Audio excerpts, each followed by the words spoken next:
A lady drove into me at the gas station. So we were both backing out, but I had backed out and I had stopped. And the lady was doing the old pump. Oh crap, I forgot which side my gas cap was on. I'm going to quickly back up and go to the other side without looking behind me, kind of thing. So she drove in and she sped backwards quickly. And when I looked behind me, I saw that she was like just parked at the pump kind of thing. So I kept backing up, and then I saw she was coming for me, and I stopped. And I just didn't react fast enough to put it in forward, and she backed into me. And then I went through insurance, and they decided because you're both backing up, it was 50-50, even though I think she backed into me, but whatever. So that started an insurance claim, and I figured, okay, well, maybe I'm gonna do a claim and maybe not, because you know it's pretty easy to find a bumper. It's got to be easy to find a bumper. There's a million smart cars out there.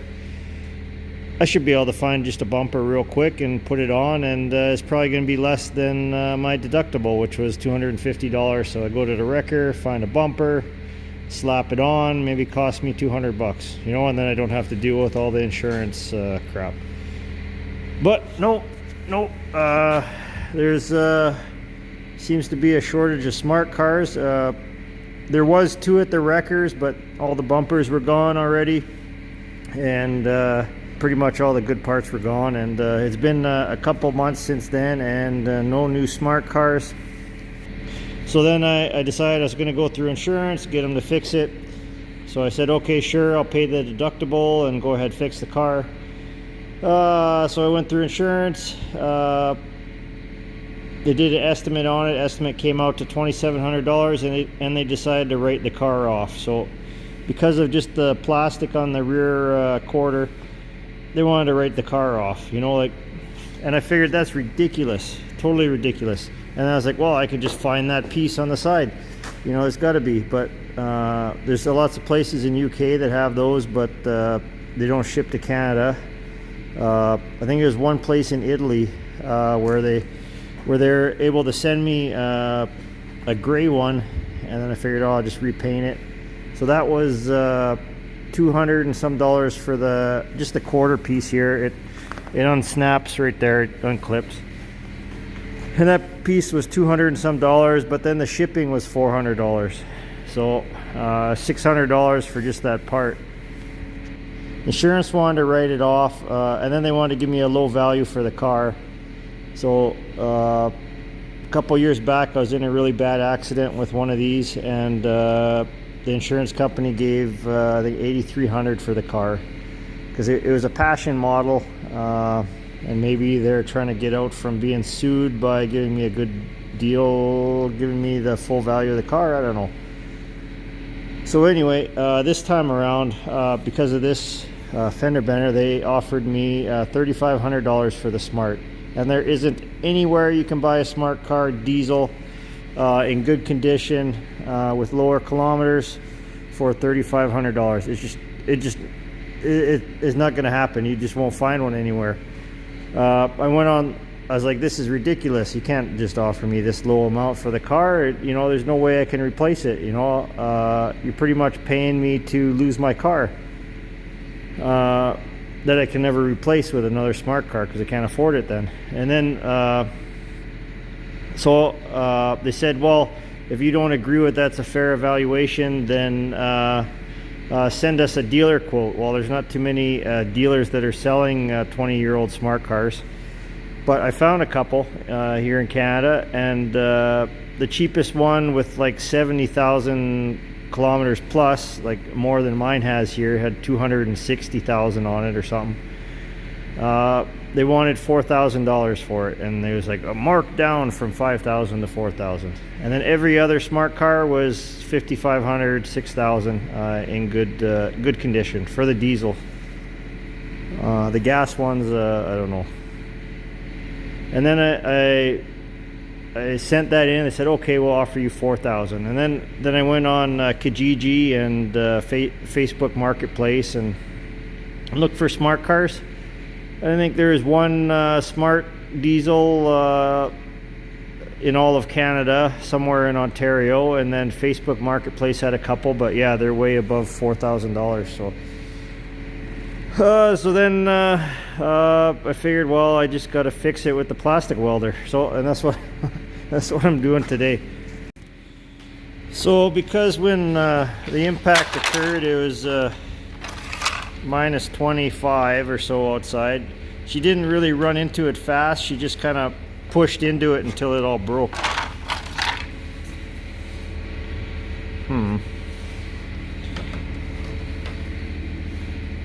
Yeah.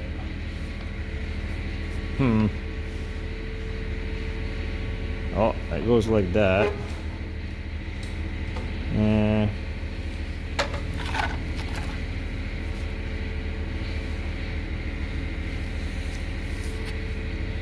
I did not pick a good time to do this. Ah! There we go, found that chunk. Maybe I should call in sick to work tomorrow. So yeah, call in sick. I gotta fix my smart car. Actually, it's probably not a bad idea.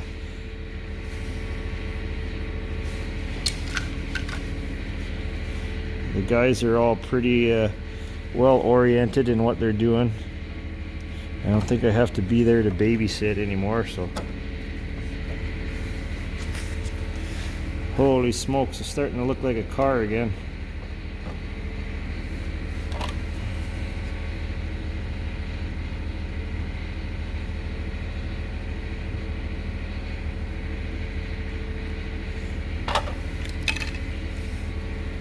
And then if I have the top pieces, the problem is this might catch a lot of wind, so I want to make sure I have all the chunks before I go. Try to put it back together. Okay, stay there.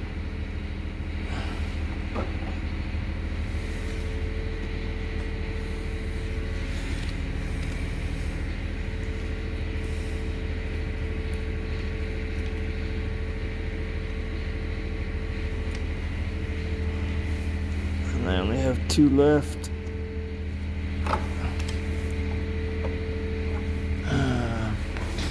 You know, I think I might have to go for, I was gonna say I might have to go for the $600 option, but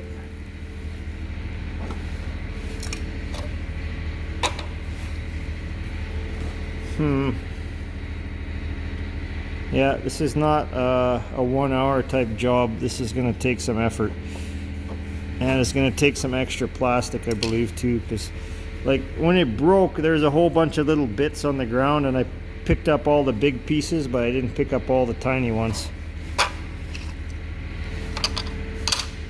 And I think I had one more piece in the car that I put on my desk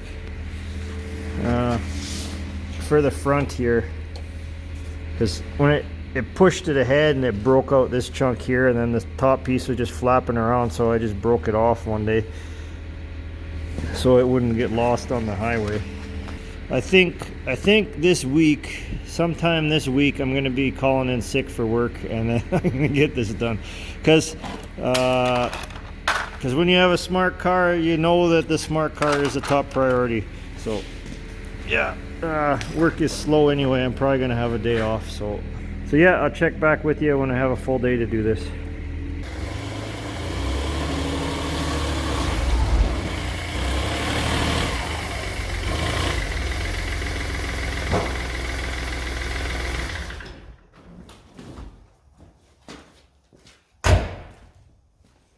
So today I'm going to unscrew my fender, what's left of it, and start plastic welding it back together. I hope I got all the pieces. Okay, so I got my plastic welder there. That one shoots or melts in the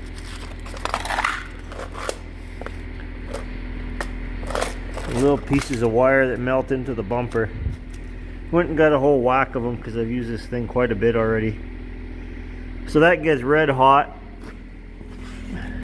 and it holds the two pieces of plastic together, and then you just grind it off. So what I think I'm going to do, I'm going to get all the pieces in place, and then go with the grinder and grind the joint out, and then throw a whole whack of those in there, maybe put some support on the back side, and then start filling all the joints with some plastic. And then after that, just spray it white, and then should be good enough for now.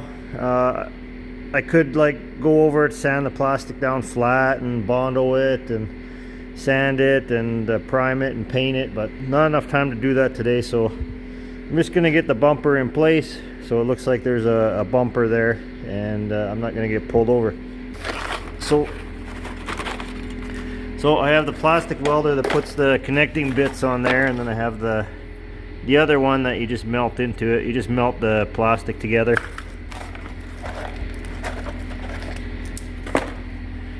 And it comes with some sticks of plastic. I'm not sure what kind of plastic the bumper is. A lot of the plastic welders, they give you different types of plastic to weld together. If a fella's not sure what type of plastic your bumper is, just go to the wrecker and get a piece of bumper from another car, just a broken bit of plastic, and then use that to plastic weld your new bits together.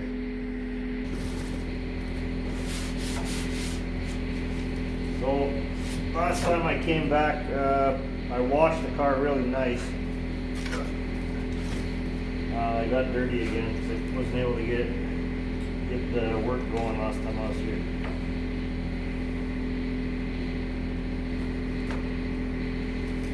So there's that one.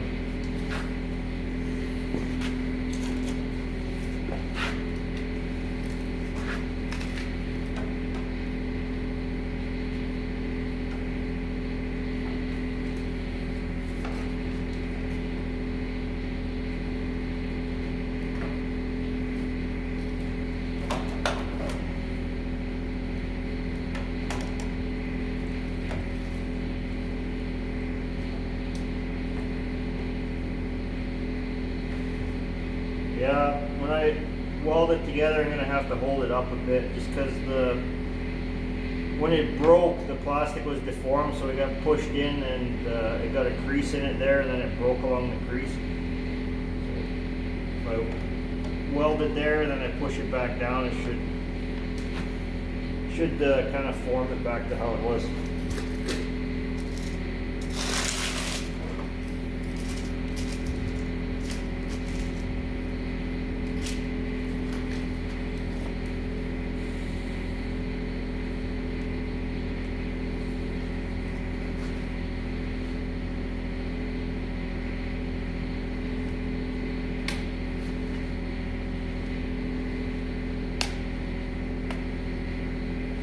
Falling apart before you get on there. And I didn't remove the paint. We'll see if I can go right through the paint. Oh yeah, no problem.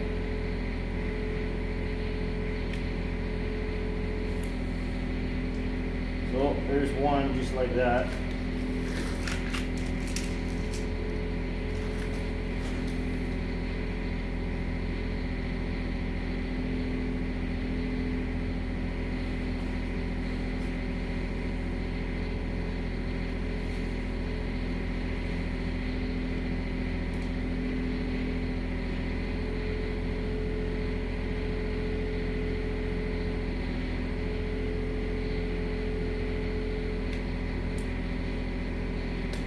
There's two, so that piece is secured together, and I can go from the back side as well, so I can do the front and then I can do the back and then grind it off.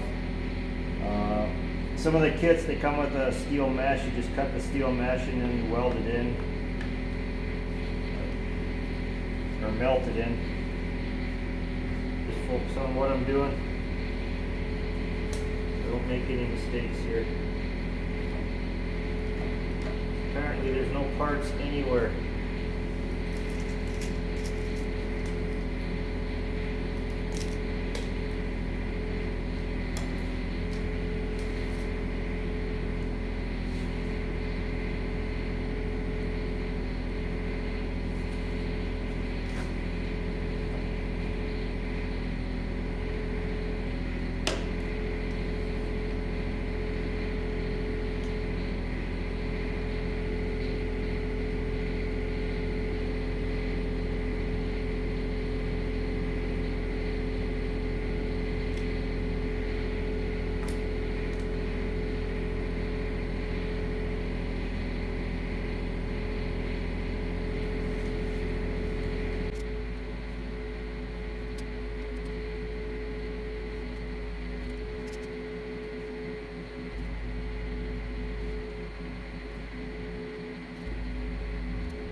Okay, so that's as many bits as I was able to save. Missing a chunk there, missing a little chunk on the end. Inside there, I think, is where it totally compacted and broke into all the tiny little pieces that I left there.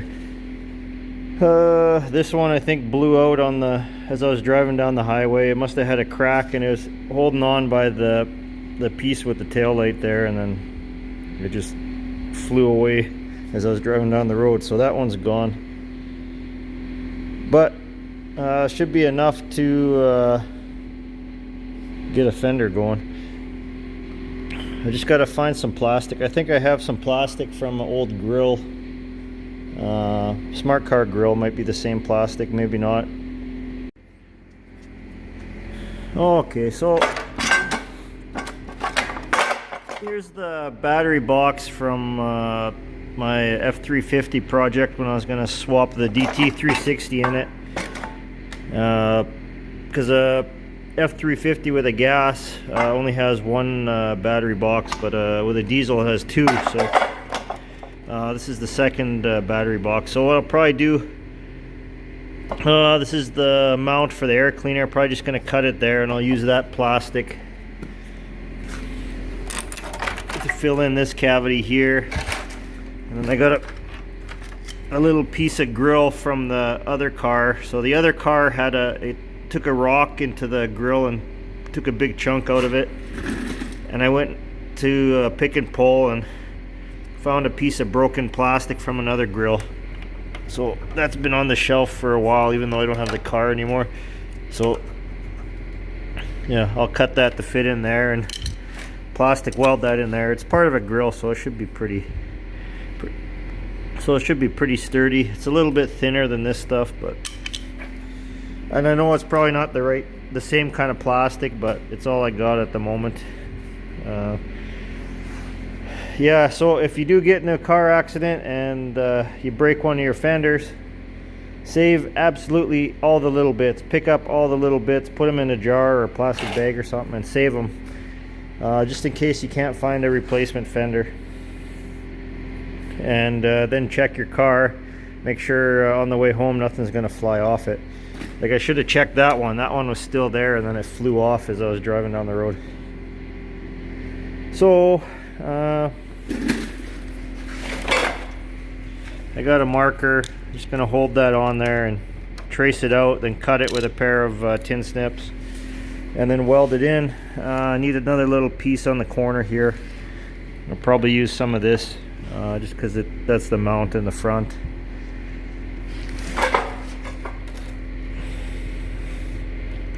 These guys here, it'd be great if I had some more of those, but I don't think I do. You can order a pack of them online for like $9, but I didn't order any. Suppose I should. So when it's properly mounted with all the mounting bits and the plastic is all welded together properly, it should stay on there even going down the road.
Oh, it's sticking out a bit there, so I'm going to heat it up with the torch, keeping my light wire out of the way there.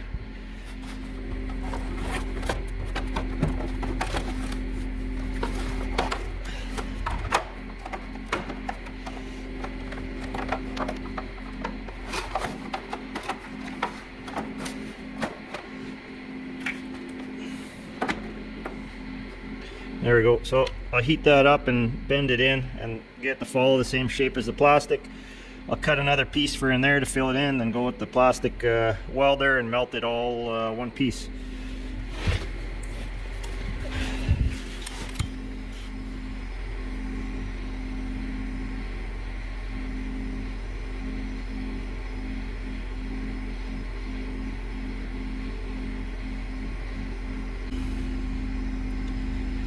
Yeah, problem with heating the surface, I guess, is the outside gets melted and it starts on fire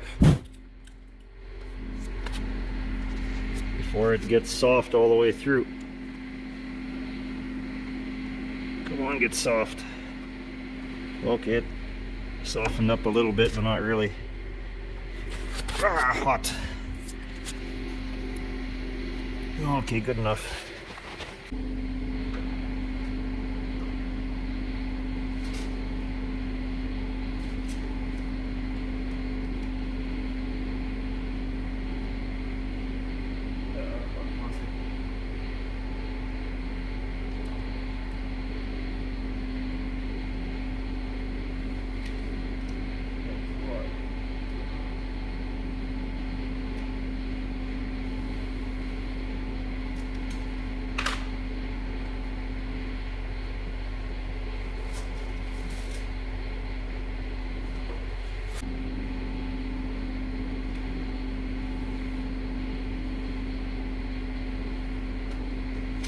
So this one I want to secure really well because that's going to hold the fender.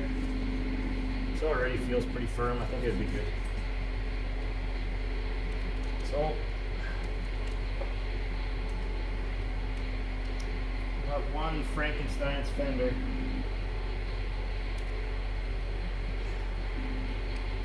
Or should I say I have one MANBUILDS fender and then one good fender, one pretty fender.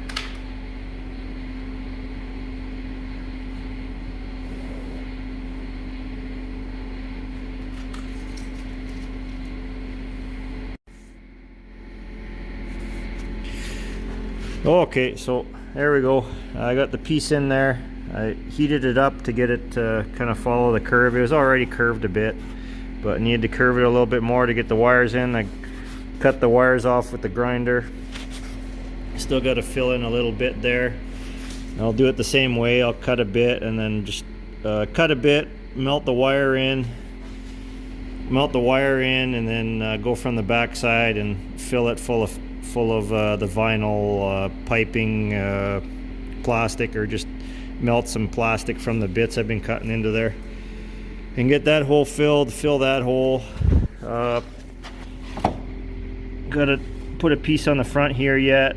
I'm gonna do it while it's on. I'll cut a little piece and put it in there, make sure it's fitting, and then I'm gonna take it off to fill this one in, and then I'll fasten it in there with the wire, flip it over, fill the back with plastic, flip it back on the front, smooth everything out, make sure all the holes are filled, and then just give it a good grind down, and yeah, it should be good. So for this edge here, I'm going to go on the back, and I'll go with the grinder, cut it about 90% of the way through, and then heat the outside, and I should be able to fold that edge in there, because it's pretty thick. It doesn't want to bend unless it gets really, really hot, and then if I heat it from the outside just turns into molten hot plastic to touch. So I'll cut it first, heat the line, bend it in, and then plastic weld it and smush it all in from there.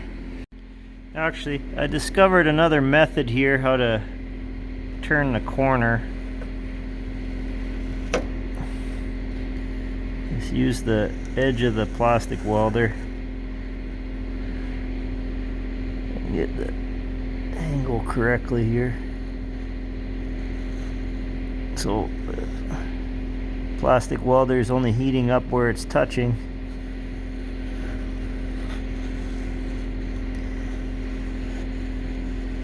Just get a good groove going. Get a good groove going where I want to turn it over, or curl it over. Just heat up that area. Get it melted most of the way through.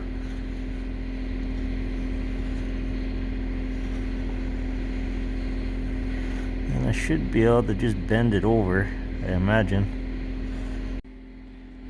Yeah, so anyway, a few hours later, it's dark outside, and then there's the fender going together. Yeah, so I'll grind the bits off and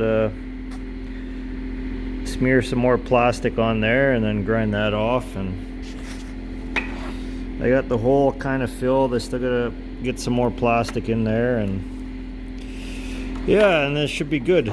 It's pretty sturdy fender. You know, it can go back on, and I'm not worried it's gonna fly off now. Yeah, it's stuck together pretty good. So I'm gonna finish filling in there, and then wipe it, get the dirt off it, and then I'm gonna spray where I patched with some white paint. Not everywhere, because I just have trim-clad spray paint, so it's not as good as automotive paint, and it's not going to look as good as it originally did. So I'm just going to spray where I fixed, just to kind of make it look all white, and then I'm going to put it back on the car and head down the road.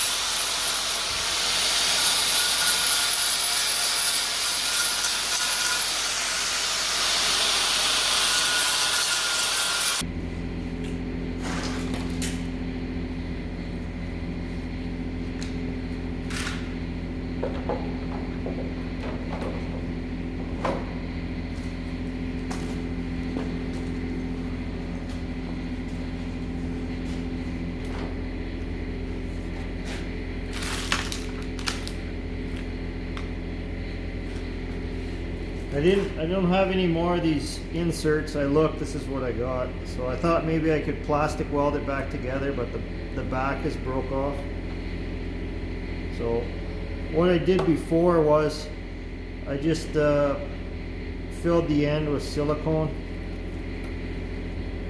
I just filled it full of silicone, and then when the fender went on, then the silicone would dry and kind of hold it in place.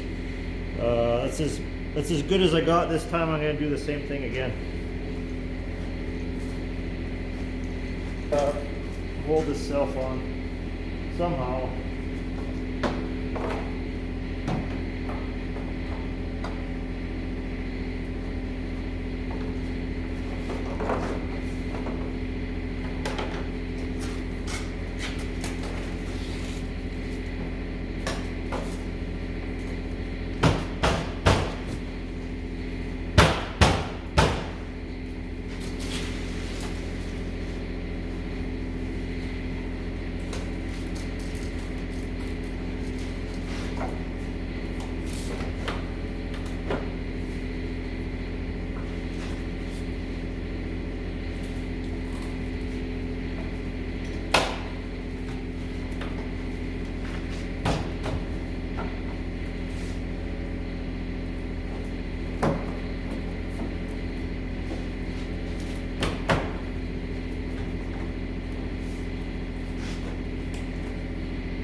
At least they lined up in the hole so it stays where it's supposed to be.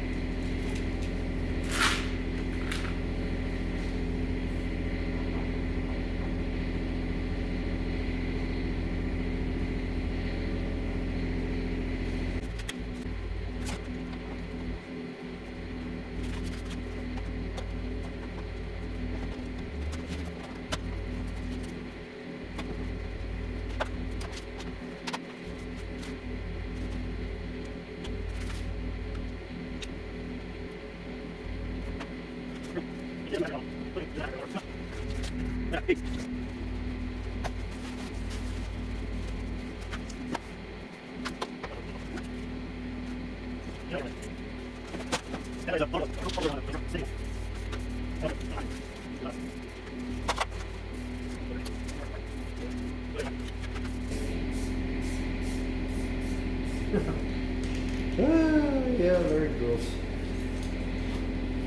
But I got the fender back, and if you squint your eyes really close, tight, almost not seeing anything, it looks like it.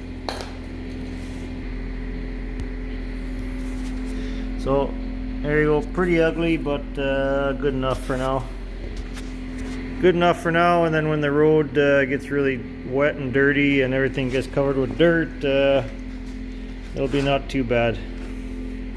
So clip that back in. It'd be good to have those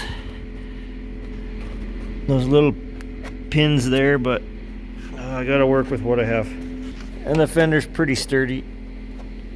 It popped out right away, but good enough.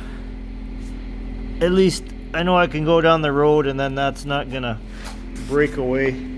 So I got a fender back.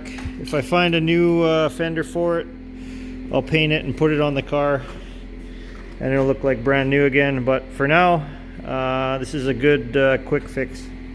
So thanks for watching.